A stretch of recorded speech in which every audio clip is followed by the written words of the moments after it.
안녕하세요. 매일 아침 말씀 묵상 교과 연구에 오신 여러분을 진심으로 환영합니다. 9월 30일 월요일 갈릴리에서의 두 번째 표적. 이제 9월의 마지막 날이 다가왔네요.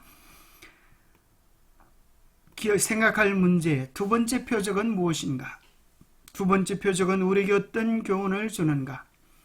오늘 우리에게 주는 교훈은 무엇인가? 요한복음 4장 46절입니다. 예수께서 다시 갈릴리 가나에 이르시니 전에 물로 포도주를 만들었던 곳이라. 왕의 신하가 있어 그의 아들이 가버나움에서 병들었더니 그가 예수께서 유대로부터 갈릴리에 오셨다는 것을 듣고 가서 청하되 내려오셔서 내 아들의 병을 고쳐 주소서 하니 그가 거의 죽게 되었습니다. 예수께서 이르시되 너희는 표적과 기사를 보지 못하면 도무지 믿지 아니하리라. 신하가 이르되 주여 내 아이가 죽기 전에 내려오소서.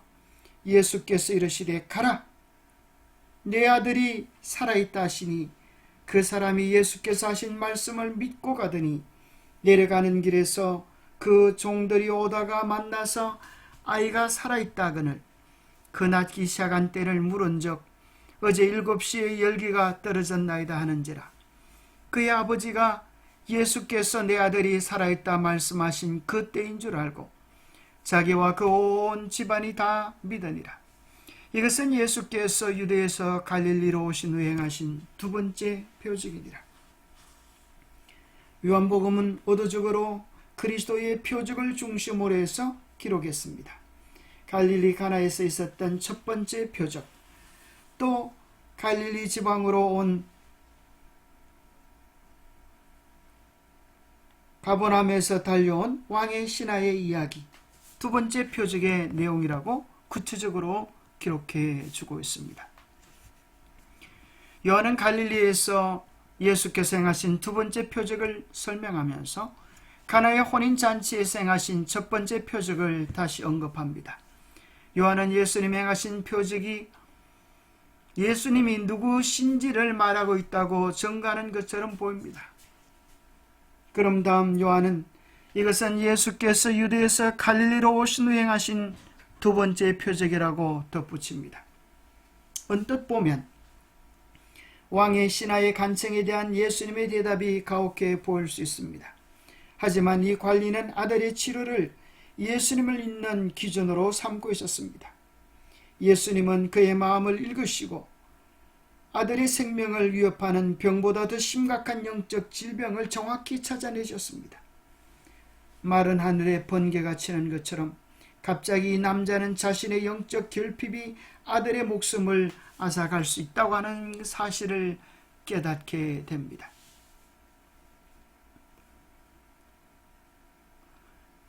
예수님이 기적을 행하셨다고 해서 그분이 메시아인 것은 아닙니다. 이것을 아는 것은 중요합니다. 기적을 행하는 사람들 중 일부는 참 선지자였지만 거짓 선지자들도 있었다고 하는 사실입니다. 기적은 초자연적인 존재가 있음을 보여주지만 모든 기적이 하나님에게서 온 것은 아닙니다. 왜냐하면 사탄도 기적을 행할 수 있기 때문입니다. 그 관리는 고뇌 가운데 자신을 예수님의 자비에 맡기며 아들을 고쳐달라고 간청합니다. 예수님은 그를 안심시키며 가라, 내 아들이 살아있다라고 하셨습니다. 본문의 헬라어 살아있다의 동사는 사실 현재 시제로 쓰여 있습니다. 이 용법은 미래적 현재형으로서 자신의 사건을, 미래의 사건을 마치 이미 일어나고 있는 것처럼 확신을 가지고 말하는 것입니다. 그 남자는 예수님을 믿고서 서두르는 대신 여유있게 다음날 집으로 돌아왔고 예수님께서 말씀하신 바로 그 순간에 아들에게서 열병이 사라졌음을 확인하게 되었습니다. 두 번째 표적은 우리에게 무엇을 이야기해 주고 있습니까? 예수님께서 그 아버지의 마음속에 당신에 대한 조건적인 믿음이 있음을 아셨습니다. 그는 자기의 관원이 허락되지 않으면 예수님을 메시아로 받아들이지 않을 작정이었습니다. 그 군관이 고민으로 마음을 졸이면서 기다리고 있을 때에 예수님께서 그의 믿음 없음을 지적하셨습니다. 그의 조건적인 믿음을 말씀하신 것입니다. 너희는 표적과 기사를 보지 못하면 도무지 믿지 아니하리라. 아들이 나야 믿는다고 하는 조건적인 믿음을 가지고 있는 그의 심령을 간파하신 것입니다. 신하는 자신에게 구주의 말씀은 섬광처럼 그의 마음을 적나라하게 드러내었습니다. 그는 예수를 찾아 자기의 동기가 이기적이었다는 것을 깨달았습니다. 그의 흔들리는 믿음의 실상이 그의 앞에 드러났습니다. 심한 비탄 속에서 그는 자기의 의심이 아들의 생명을 희생시킬지도 모른다는 것을 깨달았습니다. 그는 자기가 모든 생각을 통찰하시며 모든 것을 능히 하실 수 있는 분 앞에 나와 있다는 것을 알게 된 것입니다. 두 번째 표적을 통하여 우리는 예수 그리스도가 사람들의 마음의 깊은 내면을 꿰뚫어 보시는 심령을 통찰하시는 분이라는 것과 바로 예수님께서 그 말씀을 하실 때에 그 아이와는 공간적으로 멀리 떨어져 있음에도 불구하고 시공을 초월하여 능력을 베푸시는 절대자의심에 대한 확정을 얻을 수가 있습니다. 놀라운 것은 바로 그 시간에 예수님께서 내 아들이 살았다라고 말씀하신 바로 그 시간에 그 말씀이 능력이 되어서 죽어가는 아들을 살렸다고 하는 것을 왕의 신하가 확인하고 그 온 가족이 하나님을 신실히 믿는, 주님을 신실히 믿는 구원받는 가족이 되게 된 것입니다. 두 번째 표적은 우리에게 이야기합니다. 우리의 마음속에 있는 불신들은 생명을 빼앗아 갈 수도 있다.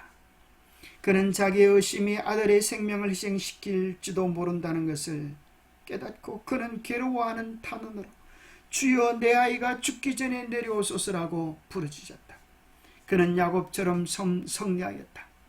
구주께서는 자기에게 매달려서 심히 필요한 것을 간청하는 영혼을 물리치실 수 없다. 예수께서 말씀하셨다. 가라 내 아들이 살았다. 그 신하는 전에 결코 맛보지 못했던 평화와 기쁨을 가지고 구주가 계신 곳을 떠날 수가 있었습니다. 우리는 두 번째 표적을 통하여 예수님께서